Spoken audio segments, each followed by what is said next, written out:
무엇을 결정한다는 것은 참 쉬운 일이 아닙니다. 여러분이 저의 입장이라면 무엇을 선택하시겠습니까? 제가 지난주에 안경을 새로 하기 위해서 안과 의사를 찾아가서 진찰을 받았습니다. 지금 여러분들이 보고 계시는 지금 이 안경의 도수는 약 20여 년 전에 했던 그 도수 그대로입니다. 중간에 태는 몇 번 바뀌기는 했지만 운동하다 깨어지기도 해서 바뀌기는 했지만 도수는 똑같은 거였습니다. 근데 최근에 눈이 조금 이상하다는 생각을 느끼기 시작했습니다. 아마 여러분들 제가 10월 달 처음에 왔은 작년 6월과 지금 보시면 조금 달라진 것을 눈치채시는 분이 있어야 되는데 아직까지 눈치를 못 채신 것 같아요. 제가 하나 달라진 게 있다면 그전에는 화면을 볼 때 괜찮았어요. 근데 요즘은 언제부턴가 갑자기 지금 스크린에 뜨는 가사가 잘 보이지 않는 겁니다. 글자 크기는 똑같은데 눈을 좀 찡그리게 되는 그런 때가 간혹 있었습니다.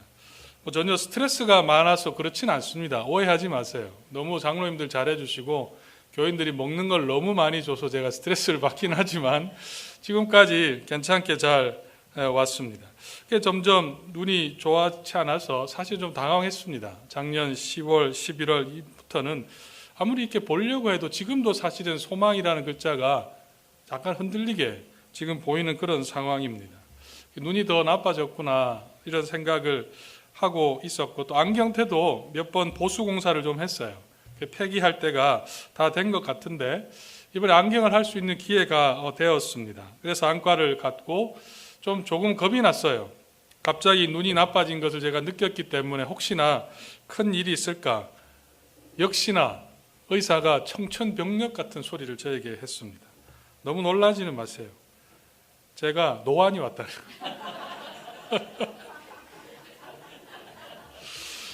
눈이 나빠진 게 아니라 노안이 와서 나이가 들어서 이제 점점 쇠퇴하게 됐다. 그 얘기를 했습니다.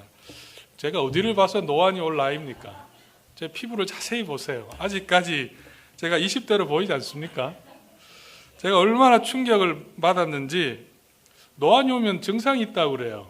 책을 볼 때 이렇게 본다고 합니다. 사실 제가 어느 때부턴가 안경을 보고 글자를 본 적이 참 많이 있었던 것 같아요. 그 얘기를 듣고 나니까. 그래서 노안이 왔다 막상 그 얘기를 듣고 제가 필라에 있는 H마트 2층에서 간짜장을 먹고 있는데 왜 그렇게 서글픈 생각이 드는지 나도 이제 드디어 때가 왔구나. 영원히 젊을 수 있을 것 같았는데 하는 생각이 들었습니다. 의사가 저에게 선택을 하라고 했어요.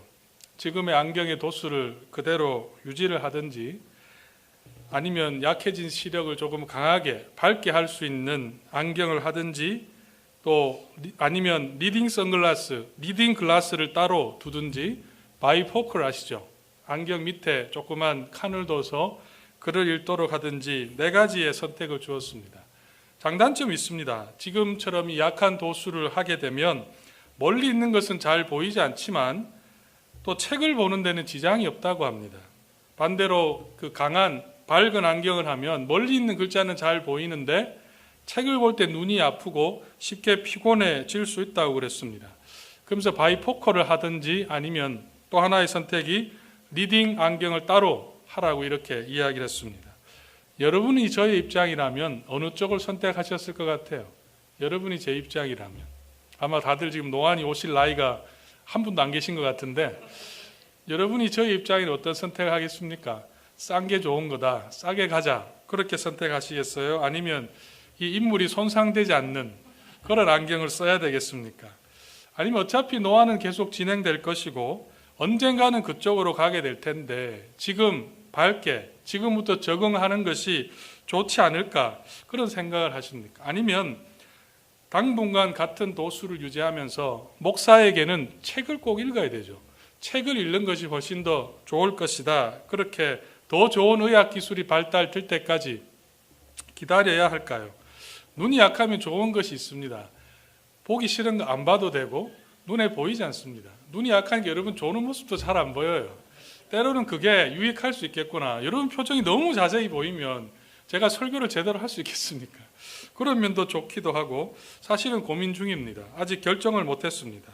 왜냐하면 설교자로서 책을 놓기가 싫었기 때문이고 또 책을 저는 굉장히 좋아합니다. 계속해서 보고 싶은 마음도 있고 또 설교를 함에 있어서 여러분의 표정이 눈에 싹 들어오지 않는 것도 때로는 참 좋겠다는 생각도 있습니다. 혹시 여러분들 설교 마치고 예배 마치고 나갈 때 저를 보시고 인사하실 때 여러분의 생각을 말씀해 주십시오. 제가 그 생각을 종합해서 제 마음대로 결정하겠습니다. 무엇을 선택한다는 것은 참 쉽지 않아요. 특히 그 선택이 내 가정과 내 미래를 좌우하는 선택이라면 신중에 신중을 기할 겁니다. 하지만 문제는 신중에 신중을 기한다고 하더라도 그 선택이 내가 예상한 대로 진행이 되지 않는 게 사실은 더 큰 문제입니다. 여러분들이 미국에 처음 이민 올 때를 생각해 보세요. 지금 일주일 그렇게 열심히 가게를 지키게 될 것이라고는 상상하지 않았을 겁니다. 처음 자녀를 낳았을 때 얼마나 기뻤습니까? 그 자녀가 자라면서 그 자녀가 커가면서 참 기뻤어요. 그런데 때로는 그 자녀 때문에 우리가 그렇게 속을 썩게 될 것이라는 것을 아마 아무도 상상하지 않았을 겁니다. 아마 그런 후회가 있죠. 내가 그 선택을 하지 않았더라면 180도 달라지지 않았을까? 그 집을 사지 않았더라면, 내가 그 비즈니스를 하지 않았더라면, 뉴저지로 오지 않았더라면, 저희 집사람이 늘 하는 말이지만 목사와 결혼하지 않았더라면. 사람들의 선택을 보면 최악의 상황을 두고 선택하지 않는 듯합니다. 항상 최상의 상황을 두고 선택하죠. 그래서 복권을 걸릴 확률이 없다는 것을 알면서도 사람들은 복권을 사고 나서 당첨된 후에 그 일을 상상하게 됩니다. 물론 반대의 경우도 있습니다. 뜻밖의 선택이 굉장한 결과를 가질 수가 있습니다. 제가 수많은 여성들의 구애에도 불구하고 우리 집사람을 선택한 것을 볼 때 많은 분들이 어리석다고 말했지만 저는 너무 탁월한 선택이라고 5년 전까지 그렇게 생각을 했습니다. 선택은 참 쉽지 않아요. 아무리 예측을 하고 선택을 하고 그 변수를 다 놓고 생각을 해도 우리의 예상과 예측의 범위는 항상 넘어서게 되고 최상의 선택이라고 했던 그 선택이 최악의 결과로 나를 고난의 상황 속으로 몰아넣을 때가 참 많이 있습니다. 오늘 우리가 읽은 함께 나누고 싶은 이 하나님 말씀은 이사야 51장의 말씀입니다. 잠시 지난주로 돌아가면 이사야서는 시즌2로 되어 있다고 말씀했습니다. 시즌1은 이스라엘 백성들의 그 잘못에 대해서 하나님께서 징계하게 될 것이고 너희는 멸망당하게 될 것이다. 그리고 바벨론의 포로로 잡혀가게 될 것이다 하는 것에 대한 하나님의 심판이 시즌1입니다. 그와 같은 예언은 결국은 그들이 잘못을 범했던 것이고 또한 그들로 하여금 잘못된 선택을 하지 않도록 하기 위한 하나님의 어떤 면에서 은혜의 표현이었습니다. 그 예언 앞에 그들은 두 가지의 선택이 있었죠. 첫 번째는 하나님 앞에 자신의 잘못을 회개하고 돌아서든지 아니면 자신들의 지혜를 의지해서 자신들의 경험과 판단을 의지해서 지금의 문제를 해결할 수 있는 선택이 있었습니다. 그들은 어떤 선택을 했습니까? 우리가 아는 것처럼 그들은 하나님 편에 선택하지 않았습니다. 대신에 자신들이 가지고 있었던 그 지혜, 경험, 내가 가지고 있는 리소스들을 동원해서 하나님보다는 애굽을 선택했고 바벨론을 선택했습니다. 그 결과는 결국은 이스라엘 백성은 바벨론에 망하게 되었고 오늘 말씀 3절에 나오는 것처럼 그 시온은 황폐케 되고 사막처럼 광야처럼 되어버리고 말았습니다. 그리고 많은 백성들이 이스라엘 땅을 떠나서 바벨론으로 포로로 잡혀가 버리고 말았습니다. 그런데 이사야서는 거기가 끝이 아닙니다. 그들의 잘못된 선택에 대한 징계로 그들이 고통을 경험하게 되었지만 하나님께서는 그들에게 새로운 길을 약속해 주셨습니다. 잘못된 선택조차도 내가 너희들에게 새로운 길을 보여줄 것이다. 시즌2를 말씀하셨죠. 그것이 이사야 40장에서 66장 오늘 읽었던 우리가 읽은 그 말씀에 들어가 있는 본문의 내용입니다. 40에서 시즌2의 핵심은 너희가 하나님 앞에 다시 그 시간을 믿음으로 극복해 나가면 그 고난, 그 포로의 시간을 하나님 앞에 회개하는 시간으로 너희들이 그 시간에 믿음으로 회복하면 너희들을 돌아올 것이라는 그 약속대로 너희들이 돌아오게 할 것이다.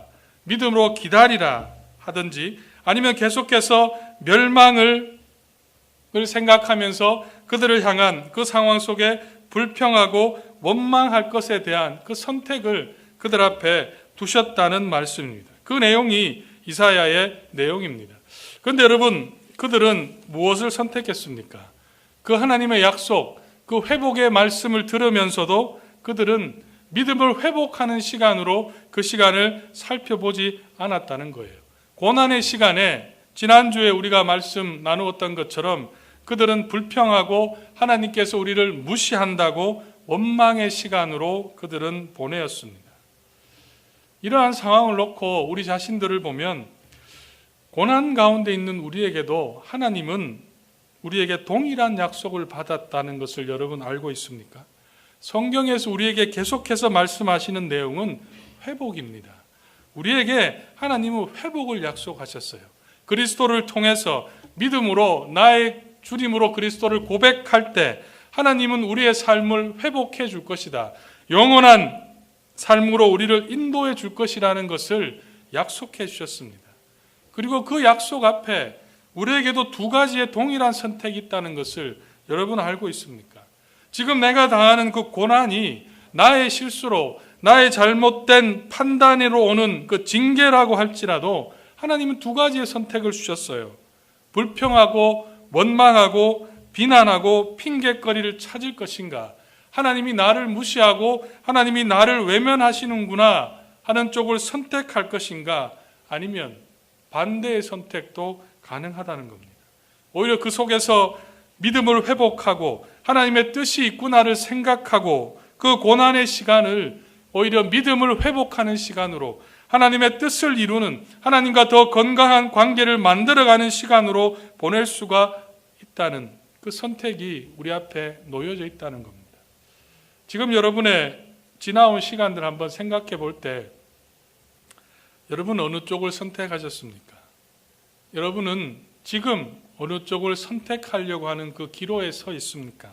하나님 앞에 혹시나 내가 처한 그 고난의 문제로 어려움 때문에 비난거리를 찾고 비난의 대상을 찾고 원망하고 아니면 하나님 앞에 나를 무시한다고 하나님을 대해 섭섭한 마음을 갖고 있지는 않습니까?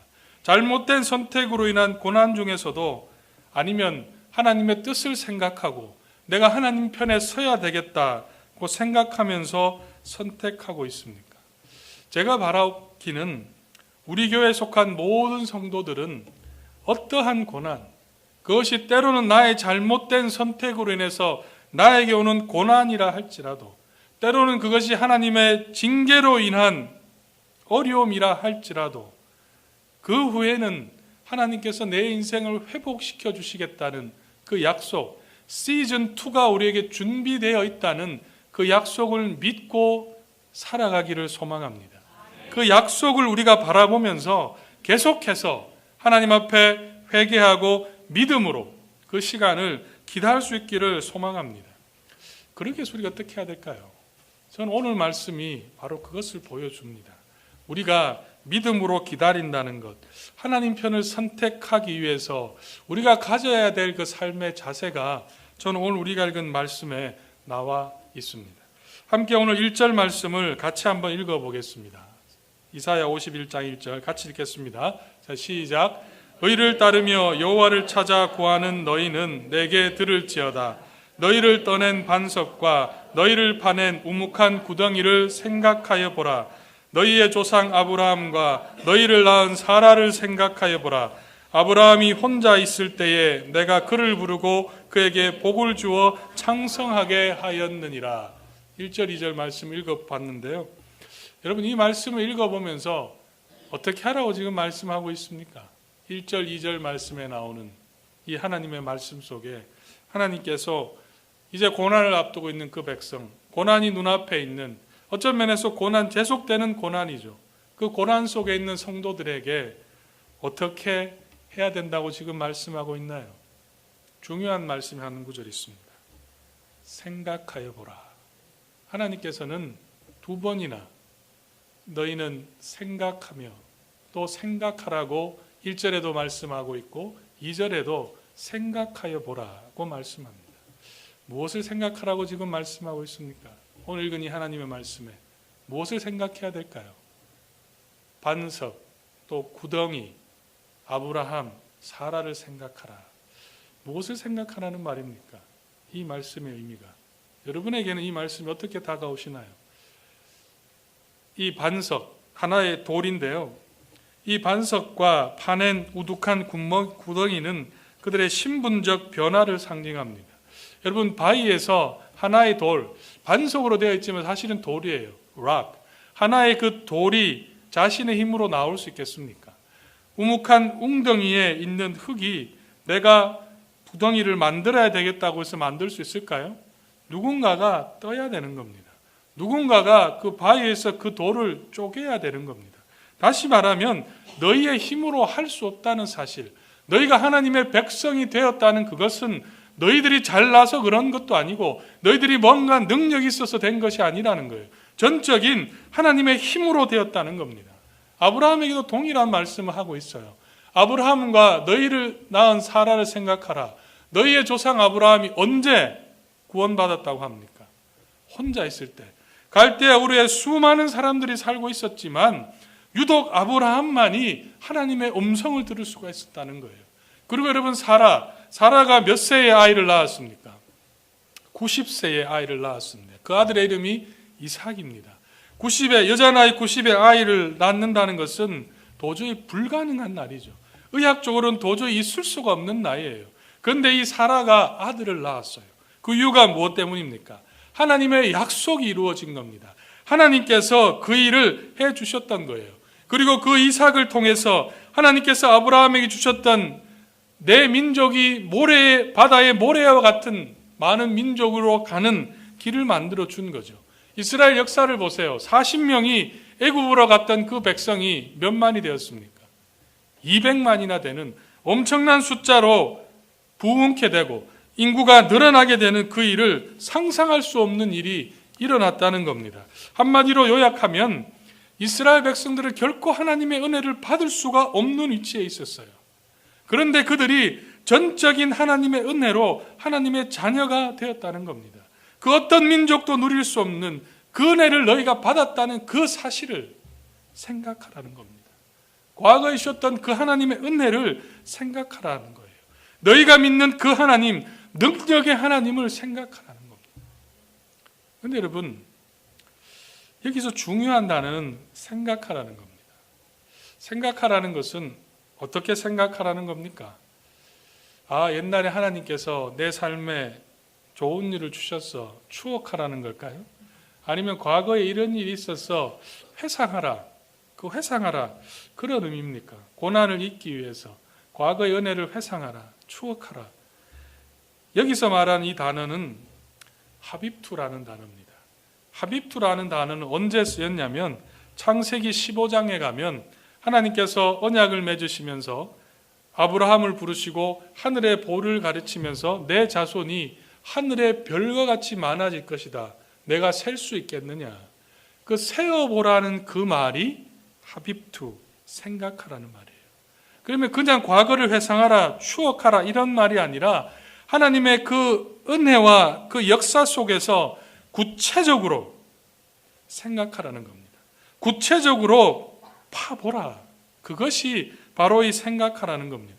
하나님께서 우리에게 고난의 시간이 길어진데 고난의 시간 때문에 끝이 보이지 않을 때 우리가 해야 될 행동이 있다면 바로 이 하빕투, 생각하라는 거예요. 깊이 파고들어서 구체적으로 하늘의 별을 세는 것처럼 내 인생을 향한 하나님의 역사를 생각해야 됩니다. 낙심이 되고 불평이 되고 기다리다 지칠 때 어떻게 하나님께서 나를 사랑해 주셨는가를 꼼꼼하게, 아이들이 보는 그 책에 나오는 그 있잖아요. 윌리를 찾아라 아세요? 윌리를 찾아라. 정말 꼼꼼하게 내 인생에 하나님께서 어떻게 인도해 주셨는가를 하나하나 살펴보아야 된다는 거예요. 바둑 용어로 하면 복귀하라는 그런 말씀이에요. 왜냐하면 그렇지 못하면 잘못된 선택을 할 수 있기 때문에. 혹시 여러분 중에 찬송가 345장을 기억하시나요? 찬송가 345장? 잘 모르시죠? 김환란 박사님이 쓰신 캄캄한 밤 사나운 바람 불 때라는 찬송입니다. 김환란 박사님, 한국 기독 여성으로서 최초의 박사님이 되셨고 이화여대의 총장이 되셨던 분이에요. 아주 복음 증거와 여성의 권익 신장을 위해서 참 열심히 일했던 분입니다. 이런 일화가 있어요. 그분의 삶에 보면 대학교 다닐 시절에 이화 전도단을 구성해서 전국을 돌면서 복음을 전했습니다. 그리고 민족 정신을 고착시켰어요. 그런데 얼마나 그거 했냐면 일본 경찰이 순회 전도하지 못하도록 막았다고 해요. 그때 지은 찬송이 345장입니다. 캄캄한 밤 사나운 바람 불 때. 1937년에 이분의 인생이 바뀌기 시작합니다. 학도병의 징집을 찬성하고 자신의 이름도 아마기 가츠라는 창시 계명을 하게 됩니다. 여성들로 하여금 정신대에 들어가서 일본 천황을 위해 일하라고 말하기도 했고 매일 신보에 정신대 참여에 독려하는 글을 수백 편 쓰기도 했고 내선일체 찬양글도 올리기도 했습니다. 그래서 이분이 친일파 인명사전에 등록이 되었습니다. 왜 변절했을까요? 1937년에 왜 변절했겠습니까? 저는 이 말씀과 그분의 삶을 보면서 만약에 그분이 하나님 앞에 회개하고 돌아오는 그 민족에게 소망을 두고 계신다는 그 사실을, 그분이 그 확신을 가지고 있었다면, 아니면 내가 어떻게 하나님의 자녀가 되었다는 그 사실, 그리고 그 복음을 통해서 내 인생이 변화되었다는 그 사실을 우리의 민족의 상황 속에 보았더라면 과연 그렇게 변절할 수 있었을까?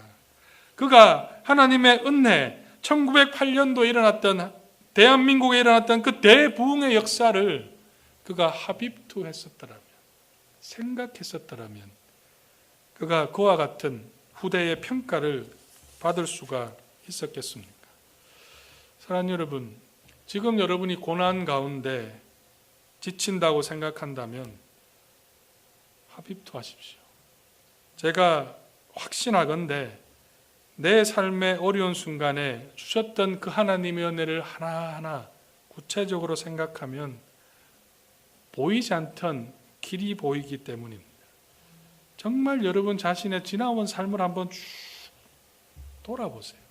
여러분의 그 자녀가 기쁨을 주었던 그 순간, 비즈니스가 잘 되었던 그 순간, 어떤 사람에게 큰 도움을 받았던 그 순간, 그것이 여러분의 능력과 여러분의 인격의 결과였을까요?